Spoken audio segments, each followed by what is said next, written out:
Hello दोस्तों, स्वागत है आप सभी का आपके अपने यूट्यूब चैनल दास पेरेंट्स करेक्शन में।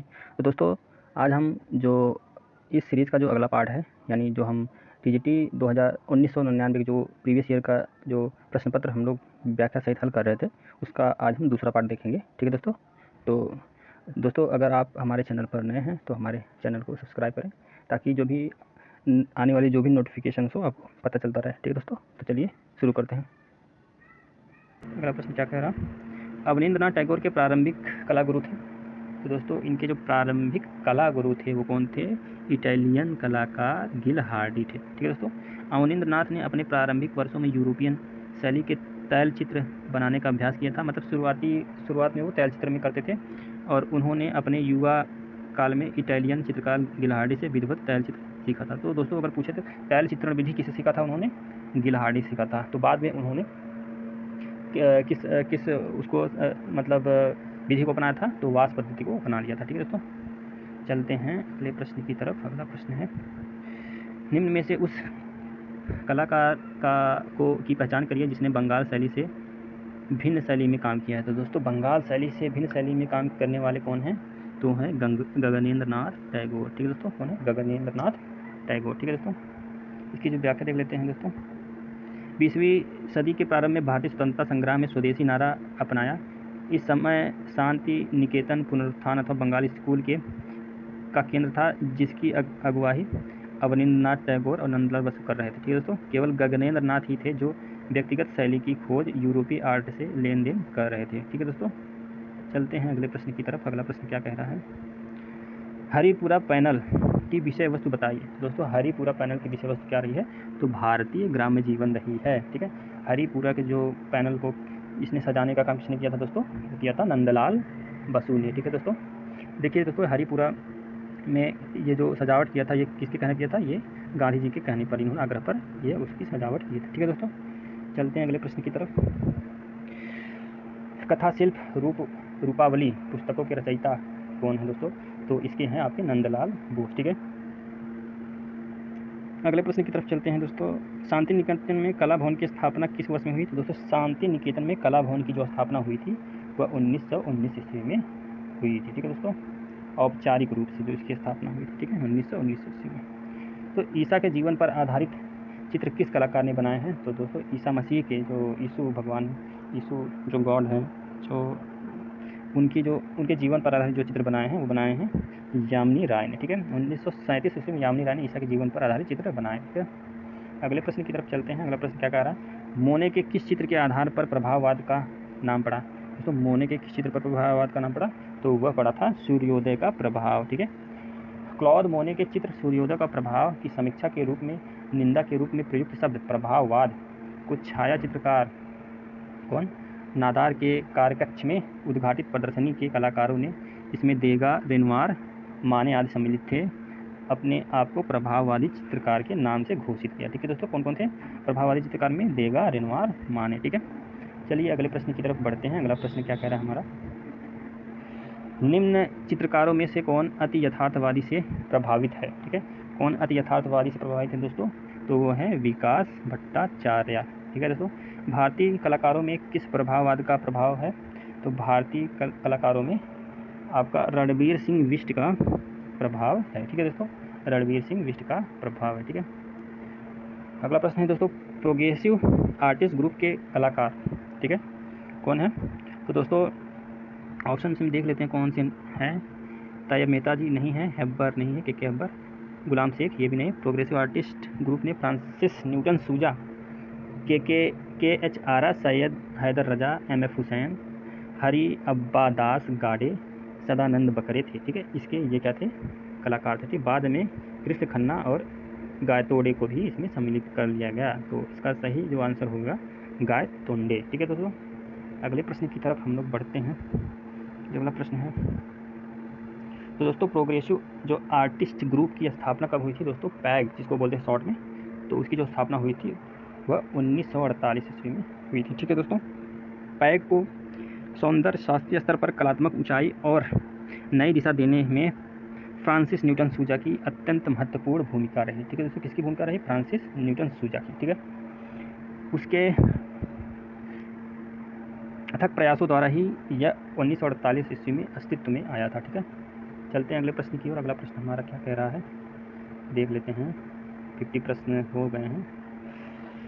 अगला जो हमारा प्रश्न है, समीक्षावादी कलाकार कौन है? तो दोस्तों समीक्षावादी जो कलाकार हैं वो हैं रामचंद्र शुक्ल। ठीक है दोस्तों, रामचंद्र शुक्ल। समीक्षावादी चित्रकला रामचंद्र शुक्ल की व्यक्तिगत शैली है जो उन्होंने बनारस हिंदू विश्वविद्यालय के अपने कुछ शिष्यों व साथियों को लेकर आरंभ करी थी। ठीक है दोस्तों, चलते हैं अगले प्रश्न की तरफ। अगला प्रश्न है हमारा, कृष्ण खन्ना की चित्रकला में किस शैली का प्रभाव दिखाई देता है?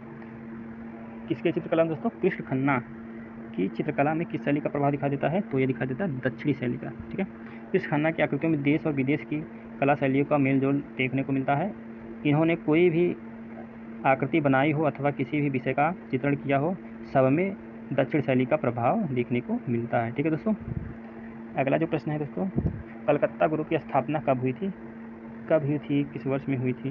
तो दोस्तों कलकत्ता ग्रुप की जो स्थापना हुई थी 1943 ईस्वी में हुई थी। ठीक है दोस्तों, अगला जो हमारा प्रश्न है, पिकासो का विश्वविख्यात चित्र गुएर्निका किस शैली का है? दोस्तों जो गुएर्निका है वह है तीनों यानी अति यथार्थवादी, घनवादी, अभिव्यंजनवादी। ठीक है, पिकासो के अति यथार्थवादी एवं घनवादी शैलियों का भावपूर्ण उत्कर्ष उनके 1937 ईस्वी में बनाए गए विश्वविख्यात चित्र गुएर्निका में देखने को मिलता है। ठीक है दोस्तों, अगला जो हमारा प्रश्न है, घनवाद से प्रेरणा लेने के उपरांत निजी विशेषताओं वाले कलाकार का नाम बताइए। तो दोस्तों जो निजी उनकी विशेषता वाले कलाकार के नाम क्या हैं? वह है राम कुमार। ठीक है दोस्तों, कौन है? राम कुमार। Answer number 4। मद्रास चोल मंडल क्या है दोस्तों? मद्रास चोल मंडल क्या है दोस्तों? तो यह दोस्तों क्या है? कलाकारों का एक गांव है। ठीक है दोस्तों, क्या है? कलाकारों का एक गांव है। ठीक है दोस्तों, किस कलाकार ने चोल मंडल की स्थापना करने में सर्वाधिक योगदान दिया? तो दोस्तों चोल मंडल की स्थापना करने में सर्वाधिक योगदान KCS पनिक्कर जी का था। KCS पनिक्कर जी का था। ठीक है दोस्तों, कला के क्षेत्र में सबसे महत्वपूर्ण कार्य चोल मंडल नामक कलाकारों के गांव बसाने के रूप में हुई। ठीक है दोस्तों, 1966 में पनिक्कर ने इसकी स्थापना मद्रास के बाहर स्थित इस ग्राम में करी थी। ठीक है दोस्तों, अगला हमारा जो प्रश्न है, पाकिस्तान से आए विस्थापित कलाकार किस संस्था से जुड़े? तो दोस्तों जो पाकिस्तान से विस्थापित जो कलाकार आए थे वह जुड़े थे दिल्ली शिल्पी चक्र से जुड़े थे। किससे दोस्तों? किससे जुड़े थे? दिल्ली शिल्पी चक्र से। ठीक है दोस्तों, देश के विभाजन के समय लाहौर से दिल्ली आने वाले लगभग सभी कलाकार all India fine arts and craft society Delhi के सदस्य बने थे। ठीक है दोस्तों, परंतु इस संस्था के साथ बहुत दिनों तक नहीं चल पाए। केवल कृष्णा KS कुलकर्णी, प्राणनाथ मांगो जो fine art and craft society council के सदस्य थे, त्यागपत्र देकर 25 मार्च 1949 को दिल्ली शिल्प चक्र का शिलान्यास किया था। ठीक है दोस्तों, चलते हैं अगले क्वेश्चन की तरफ। अगला जो क्वेश्चन है हमारा, बॉम्बे ग्रुप के नेता कौन थे? दोस्तों बॉम्बे ग्रुप के नेता थे वो KK हब्बर साहब के। कौन थे? KK हब्बर थे। पैग के सचिव का नाम बताइए दोस्तों। पैग के कौन सचिव थे? जो प्रोग्रेसिव आर्टिस्ट ग्रुप था उसके जो सचिव थे वो थे FN सूजा थे। ठीक है दोस्तों, अगले प्रश्न की तरफ चलते हैं। उस ग्रुप का नाम बताइए जिसकी पहली और अंतिम प्रदर्शनी 1963 ईस्वी में हुई थी। तो दोस्तों उसकी जो पहली और अंतिम प्रदर्शनी हुई थी उस ग्रुप का क्या नाम है? उस ग्रुप का नाम है ग्रुप 1890। दोस्तों यह प्रश्न पूछा गया है कि 1890 जो ग्रुप है यह क्या है? ठीक है, यह क्या शो करता है? तो दोस्तों यह एक कमरे का नंबर शो करता है। ठीक है, क्या है? कमरे का नंबर शो करता है। ठीक है, इसी कमरे में यहाँ उस कमरे में वहाँ कलाकार लोग एकत्रित होकर वहाँ पे ये ग्रुप बनाए। ठीक है, कब बनाए थे दोस्तों? यह बनाए थे 1963 ईस्वी में। ठीक है दोस्तों, और दोस्तों देखिए दोस्तों इस समूह में पहली प्रदर्शनी रविंद्र भवन में 1963 ईस्वी में लगी थी। ठीक है दोस्तों, 1963 ईस्वी में लगी थी, परंतु ये प्रदर्शनी पहली और अंतिम प्रदर्शनी सिद्ध हुई क्योंकि यह ग्रुप बिखर गया। ठीक है दोस्तों, क्योंकि यह ग्रुप ही बिखर गया तो इसकी ये पहली और अंतिम क्या थी? प्रदर्शनी थी। ठीक है दोस्तों, चलते हैं अगले प्रश्न की तरफ। अगला प्रश्न हमारा है, ग्रुप 1890 को यह नाम देने के पीछे क्या कारण? देखिए दोस्तों वही क्वेश्चन आ गया। देखिए दोस्तों जिसका उत्तर हो जाएगा, यह जिस भवन में स्थापित हुआ था उसका नंबर था 1890। ठीक है दोस्तों, 1890 इसलिए रखा गया क्योंकि जो पांड्य के मकान जहाँ ये कलाकार मिले उसका ये नंबर है। ठीक है दोस्तों, तो इस वजह से पड़ा था। ठीक है, अगला हमारा प्रश्न है, घास का ढेर चित्र मालिका चित्रित करने वाले कलाकार का नाम बताइए। तो दोस्तों घास का ढेर किसने चित्र किया है? तो किया है ये मोने ने, ठीक है। 1880 ईस्वी में 1890 ईस्वी में मोने ने घास का ढेर चित्र मालिका को आरंभ किया। इस चित्र मालिका में स्थायित्व व चांचल्य जैसे विरोधी तत्वों को परिणाम कारक ढंग से एक साथ चित्रित करके चित्रकार ने अपने कला प्रभुत्व को सिद्ध किया है, ठीक है दोस्तों। चलते हैं अगले प्रश्न की तरफ। अगला प्रश्न क्या कह रहा है, नवप्रभाववाद का प्रथम चित्र स्नान घाट किसने बनाया था दोस्तों? तो स्नान घाट बनाया था जॉर्ज सोरा ने, ठीक है दोस्तों। किसने बनाया था? जॉर्ज सोरा ने, ठीक है। इसकी व्याख्या देख लेते हैं हम लोग। प्रभाववाद से असंतुष्ट होकर रेनवा ने मनुष्योकृति को ठोस रूप में चित्रित करके अपना चित्र स्नान मग्ना युवतियाँ बनाया एवं लगभग उसी समय जॉर्ज सोरा ने उसी विषय को लेकर नवप्रभाववाद प्रथम चित्र प्रभाववाद का जो प्रथम चित्र स्नान स्थल पूर्ण किया, ठीक है दोस्तों, उसी विषय को लेकर के, ठीक है। अभिव्यंजनवादी चित्रकला का प्रारंभ हुआ दोस्तों। अभिव्यंजनवादी जो चित्रकला का जो आरंभ हुआ था वो हुआ था जर्मनी में, ठीक है दोस्तों। 20वीं शताब्दी में अभिव्यंजनवादी कला का उत्थान जर्मनी में हुआ था, ठीक है दोस्तों। अगला जो हमारा प्रश्न है, अंतिम भोज द लास्ट सपर के चित्रकार का नाम क्या है दोस्तों? तो वो कौन थे? लियोनार्डो दा विंची, जिन्होंने मोनालिसा भी बनाया है, ठीक है दोस्तों। माइकल एंजेलो थे दोस्तों। माइकल एंजेलो क्या थे? एक चित्रकार भी थे, मूर्तिकार भी थे और वास्तुकार, यानी तीनों थे। तो इनमें जो ऑप्शन होगा ऑप्शन नंबर 4 यानी तीनों। अगला जो हमारा प्रश्न है दोस्तों देख लेते हैं। प्रख्यात चित्र वीनस का जन्म, ये वीनस का जन्म एक चित्र है, इसका चित्रकार कौन है दोस्तों? तो इसके जो चित्रकार हैं बोत्तिचेली। कौन है? बोत्तिचेली। इंग्लिश भूदृश्य चित्रकार हैं, इंग्लिश भूदृश्य चित्रकार हैं तो कौन है? John OP. कौन है? जॉन ओपी, ठीक है। भारतीय चिंतन के अनुसार कला का प्रमुख लक्ष्य है दोस्तों। कला का प्रमुख लक्ष्य क्या होता है दोस्तों? हृदय स्पर्शी आनंद प्रदान करना, यही कला का प्रमुख उद्देश्य होता है, ठीक है दोस्तों। अगले प्रश्न की तरफ चलते हैं। अगला प्रश्न हमारा क्या कह रहा है, नाट्यशास्त्र में भरत ने कितने भाव का विवेचन किया है दोस्तों? नाट्यशास्त्र में, तो नाट्यशास्त्र में कुल 49 यानी 49 भाव का विवेचन किया है, जिसमें 8 अस्थाई हैं, 35 संचारी हैं और 8 सात्विक भाव हैं, ठीक है दोस्तों। याद रखे रहिए, 8 अस्थाई हैं, 8 क्या है? अस्थाई हैं, 33 संचारी हैं, 8 सात्विक हैं, ठीक है। अगले प्रश्न की तरफ हम लोग बढ़ते हैं। अगला प्रश्न क्या कह रहा है, 3 संगीतज्ञ किसी पेंटिंग है, किसकी ये पेंटिंग है दोस्तों? 3 संगीतज्ञ, तो यह पिकासो की पेंटिंग है दोस्तों। ये किसी पिकासो की पेंटिंग है, ठीक है। मधुबनी चित्रकारी भारत के किस प्रांत से संबंधित है दोस्तों? तो यह बिहार से संबंधित है मधुबनी पेंटिंग, ठीक है। बिहार के दरभंगा और मधुबनी जिलों में एक विशिष्ट शैली विकसित हुई जिसे मधुबनी अथवा मिथिला चित्रकला के नाम से जाना जाता है, ठीक है दोस्तों। चलते हैं अगले प्रश्न की तरफ। अगला प्रश्न क्या कह रहा है हमारा, मुगल सिंहासन पर जहांगीर के सत्तासीन होने के अवसर पर दरबार का दृश्य किस चित्रकार ने किया था दोस्तों? किस चित्रकार ने किया था? तो ये किया था अबुल हसन द्वारा, ठीक है दोस्तों, अबुल हसन द्वारा, ठीक है। 74। हाँ दोस्तों, चलिए अब इसकी व्याख्या देख लेते हैं। अबुल हसन ने जहांगीर के सिंहासन रोहण के अवसर पर दरबार का चित्रित किया था। जहांगीर अबुल हसन को बहुत चाहता था और उसे नादिर उज जमा की उपाधि से सम्मानित किया था। किसको? अबुल हसन को। किसने? जहांगीर ने, ठीक है दोस्तों। जहांगीर के ही समय पे क्या हुआ था, चित्रकला क्या है, बहुत विकास हुआ था, इसीलिए उसके काल को क्या कहते हैं, चित्रकला का स्वर्णकाल कहा जाता है, ठीक है दोस्तों। किसके? जहांगीर के काल को, ठीक है। चलिए चलते हैं अगले प्रश्न की तरफ। अगला प्रश्न क्या कह रहा है, कपड़े पर चित्रित चित्रकला का मुख्य स्थल है दोस्तों। कपड़े पर जो चित्रित किया जाता था वो कहाँ किया जाता था? तो उदयपुर, ठीक है दोस्तों, उदयपुर में, ठीक। अगला जो हमारा प्रश्न है, सांझी कला किस पर की जाती है दोस्तों? सांझी कला की जाती है आपकी भूमि पर कर देते हैं, फिर उसके बाद खत्म, ठीक है। इसलिए सांझी भूमि चित्रण के इस विशिष्ट प्रकार को कागज़ के कटे हुए सांचों, पेपर कट स्टेंसिल और सूखे रंगों द्वारा मिट्टी से बने चबूतरे पर बनाया जाता है, ठीक है दोस्तों। यह मथुरा की लोक कला है। कहाँ है दोस्तों? कहाँ की है? मथुरा की लोक कला है, ठीक है। कौन? सांझी भूमि चित्रण, ठीक है। अगला जो हमारा प्रश्न है, तंजावुर चित्रकला यही तमिलनाडु का मुख्य विषय क्या है? तो दोस्तों उसका जो मुख्य विषय रहा है देवी देवताओं का चित्रण। ठीक है, तंजावुर की यह विशिष्ट चित्रकला शैली हिंदू देवी देवताओं के चित्रण के लिए प्रयोग की जाती है। ठीक है, अगला जो हमारा प्रश्न है दोस्तों, प्रसिद्ध चित्र नीली रात के चित्रकार हैं दोस्तों। नीली रात के चित्रकार कौन है? M.F. हुसैन। ठीक है, M.F. हुसैन को नीली रात का क्या कहा जाता है? चित्रकार कहा जाता है। ठीक है, 1958 में कब बना था? 1958 बना था। और इसकी जो माप है वो कितना है?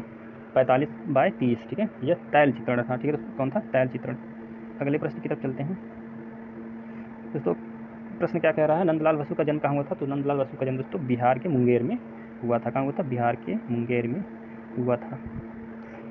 किस आधुनिक भारतीय चित्रकार के रेखांकन पहली नज़र में ठोस काले विस्तार के रूप में दिखते हैं? तो दोस्तों वो थे जयराम पटेल। ठीक है, जयराम पटेल के रेखांकन पहली नज़र में काले रंग के एक विस्तार के रूप में दिखते हैं, एकदम ठोस काला विस्तार। ठीक है, अगला जो हमारा प्रश्न है देख लेते हैं। मध्य प्रदेश सरकार ने किस कलाकार को कालिदास सम्मान से सम्मानित किया था? तो दोस्तों वो कौन से कलाकार थे जिन्हें कालिदास सम्मान सम्मानित किया गया था? तो वो थे के.जी. सुब्रमण्यम। कौन थे? के.जी. सुब्रमण्यम। ठीक है दोस्तों, चलते हैं अगले प्रश्न की तरफ। व्याख्या देख लेते हैं। के.जी. सुब्रमण्यम सर्वतोमुखी प्रतिभा के शिल्पी कलाकार हैं। इन्हें आधुनिक संवेदना के अंतर्दृष्टि के साथ चाचू के क्षेत्र में दीर्घ अवधि तक समर्पित भाव से काम करने के लिए मध्य प्रदेश सरकार ने कालिदास सम्मान से सम्मानित किया था। ठीक है, असंबद्ध चित्रकार का नाम बताइए दोस्तों। असंबद्ध चित्रकार का नाम तो कौन थे? राम कुमार। ठीक है, राम कुमार के अतिरिक्त बाकी तीनों ने भारतीय लोक परंपरा में अपने कृतियों को आत्मसात किया। ठीक है दोस्तों,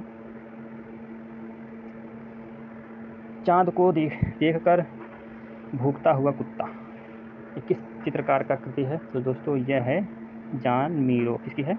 जॉन मीरो। कौन है? चांद को देखकर भूखता हुआ कुत्ता। ठीक है, अगला जो हमारा प्रश्न है 86, R.S. बिष्ट किस कला महाविद्यालय के प्राचार्य थे? तो दोस्तों R.S. बिष्ट थे लखनऊ कला महाविद्यालय के प्रधानाचार्य। ठीक है दोस्तों, देखिए दोस्तों रणवीर सिंह बिष्ट, इसको R.S. बिष्ट कहा जाता है, ने लखनऊ आर्ट स्कूल से प्रशिक्षण प्राप्त किया और वहीं अध्यापक तत्पश्चात क्या हो गए? प्रधानाचार्य हुए। ठीक है, चलते हैं अगले प्रश्न की तरफ। अगला प्रश्न क्या कह रहा है? भारतीय संस्कृति के 4 लक्ष्यों में से किसके साथ चित्रकला का संबंध है? तो दोस्तों चित्रकला का संबंध किससे है? तो दोस्तों है धर्म से। ठीक है, भारत में कला का स्वरूप धार्मिक, सामाजिक एवं राजनीतिक मान्यताओं के आधार पर परिवर्तित व परिवर्धित होती रहती है। ठीक है, अगला जो हमारा प्रश्न है देख लेते हैं। अगला प्रश्न, चित्रण के धरातल कितने आयाम होते हैं? तो चित्रण के जो धरातल पे उस पर आयाम होते हैं 2। ठीक है, अगर हम धरातल पे चित्रण करते हैं तो उसमें 2 डायमेंशन होते हैं। ठीक है, एक्स वाई जिसको बोलते हैं। ठीक है, तो जिस धरातल अथवा भूमि पर चित्र रचना की जाती है उस विस्तार को 2 दिशाओं में होता है। ठीक है, इसे ही हम द्विआयामी मतलब 2 डायमेंशन कहते हैं, इंग्लिश में इसको कहते हैं। ठीक है, अगला जो हमारा प्रश्न है, किसी भी वस्तु अथवा आकृति का माप स्वतंत्र रूप में कहलाता है? दोस्तों स्वतंत्र रूप में क्या कहलाता है? प्रमाण। ठीक है दोस्तों, किसी भी वस्तु अथवा आकृति का माप स्वतंत्र रूप में प्रमाण कहलाता है, किंतु वह प्रमाण अन्य आकृतियों तथा चित्रभूमि के विस्तार से संबंधित होकर अनुपातों में परिवर्तित होता है। ठीक है, अगला जो हमारा प्रश्न है देख लेते हैं दोस्तों। अगला प्रश्न, हाँ, समान अथवा सामंजस्यपूर्ण अवयवों की पुनरावृत्ति से उत्पन्न निरंतरता को कहते हैं, क्या कहते हैं? लय कहते हैं। ठीक है, यद्यपि गति ही लय है परंतु समस्त गति लय नहीं है। ठीक है, समान अथवा सामंजस्यपूर्ण अवयव की पुनरावृत्ति से उत्पन्न निरंतरता को लय कहा जाता है। ठीक है दोस्तों, चलते हैं अगले प्रश्न की तरफ। अगला प्रश्न क्या कह रहा है? कल्पसूत्र ग्रंथों के चित्रण किस शैली में हुए हैं? दोस्तों कल्पसूत्र के ग्रंथ के चित्रण जो है वो आपके हुआ है जैन शैली में। ठीक है, डॉक्टर आनंद कुमार स्वामी ने 1942 ईस्वी में बर्लिन म्यूजियम में सुरक्षित, कहाँ सुरक्षित दोस्तों? बर्लिन म्यूजियम में क्या?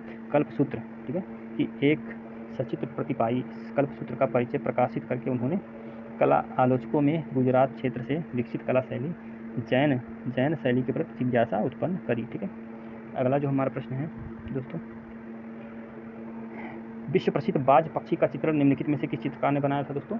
तो यह बनाया था उस्ताद मंसूर। ठीक है, मंसूर दोस्तों पशु पक्षी चित्रण में बहुत ही क्या था? माहिर था। ठीक है दोस्तों, ये क्या था? जहांगीर के दरबार के पशु पक्षी पुष्प चित्रण में निपुण चित्रकार उस्ताद मंसूर ने बाज पक्षी का चित्रण बनाया था। तो चित्र बनाया था।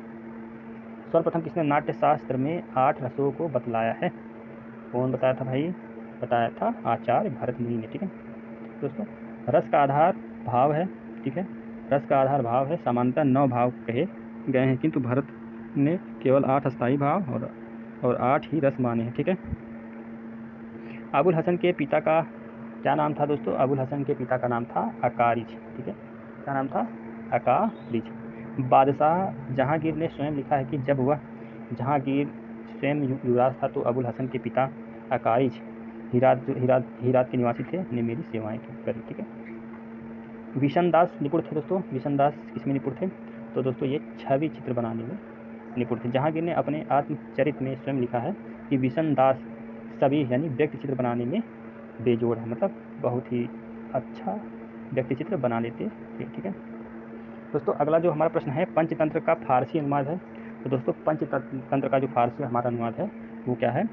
अयार दानिश। क्या है? अयार दानिश। जोगी मार्ग के चित्र बने हैं दोस्तों। जोगी मार्ग चित्र कहाँ पर बने हैं? तो जोगी मार्ग के चित्र बने हैं छतों पर बनाए गए हैं। ठीक है दोस्तों, सर्वप्रथम भारतीय चित्रकला में जोगी मार्ग गुफा में छतों पर बने चित्र के उदाहरण प्राप्त होते हैं। ठीक है। तो अगला जो हमारा प्रश्न है, भीमबेटका की जो गुफाएं अवस्थित है कहाँ है? तो दोस्तों ये मध्य प्रदेश में स्थित है। तो दोस्तों भोपाल से लगभग 40 किलोमीटर दूर पर स्थित इन गुफाओं की छतों और दीवारों पर पाषाण युगीन भित्ति चित्र में धार्मिक कथाओं का वर्णन मिलता है। ठीक है दोस्तों, अगला जो हमारा प्रश्न है, भारतीय लघु चित्रों में बूंदी शैली का उत्कर्ष किसके शासनकाल में हुआ? तो दोस्तों बूंदी शैली का जो उत्कर्ष हुआ था दोस्तों वह हुआ था हमारे राव उमेर सिंह के समय पे। ठीक है दोस्तों, राव उमेर सिंह के शासनकाल यानी 1771 से 1819 का शासनकाल था, में बूंदी का पूर्ण विकास हुआ था। किसके समय पे? राव उमेर सिंह। ठीक है। हमारा अंतिम प्रश्न आ गया है दोस्तों। अंतिम प्रश्न क्या कह रहा है देख लेते हैं। महाराजा संसार चंद इस शैली की चित्रकला के महान संरक्षक थे दोस्तों। किस शैली की चित्रकला के महान संरक्षक थे? तो वो कांगड़ा शैली की चित्रकला। कौन? महाराजा संसार चंद। ठीक है दोस्तों, व्याख्या देख लेते हैं। संसार चंद जैसे कला संरक्षक के कला प्रेम के कारण और पड़ोसी राज्य गुलेर में उच्च कला विकास हो जाने के कारण कांगड़ा में भी चित्रकला का उदय प्रारंभ हुआ। ठीक है दोस्तों आज हमने 1999 के जो प्रीवियस ईयर का जो पेपर है उसको डिस्कस किया। तो दोस्तों इसी तरह हम आपको और भी जो प्रीवियस ईयर के जो पेपर है उनको डिस्कस करेंगे। तो आपको यह सीरीज़ कैसा लगा दोस्तों ज़रूर बताइएगा कमेंट में। दोस्तों अगर आप नए हों तो आप हमारे चैनल को सब्सक्राइब करें और लाइक करें। ठीक है, और अपने जो दोस्त और सगे संबंधी हैं उनको शेयर करें। ठीक है दोस्तों, चलिए आज के लिए इतना ही, फिर हम अगले वीडियो में नया जो पेपर है उसको लेकर आएंगे। तब तक के लिए धन्यवाद।